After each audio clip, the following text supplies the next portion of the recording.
నమస్తే, welcome to TV 786. మైనార్టీల సంక్షేమమే మా లక్ష్యం.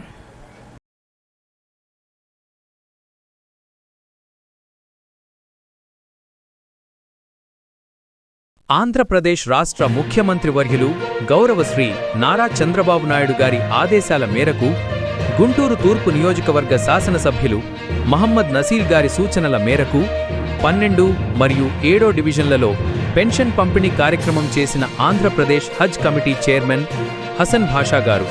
ఈ సందర్భంగా హసన్ భాషా గారు పింఛన్దారులతో మాట్లాడుతూ, గత ప్రభుత్వం కంటే గొప్పగా కూటమి ప్రభుత్వం పెన్షన్ ఇస్తుందని, వృద్ధులకు, వితంతువులకు 4,000 రూపాయలు, దివ్యాంగులకు 6,000 రూపాయలు పెన్షన్ ఇస్తున్నామని, దేశంలోనే ఇంత ఎక్కువ పెన్షన్ ఇస్తున్న రాష్ట్రం మరొకటి లేదని, అవ్వ తాతలకు అండగా నిలుస్తున్న కూటమి ప్రభుత్వానికి మీ అందరూ తోడుగా నిలబడాలని పింఛన్దారులకు తెలిపారు.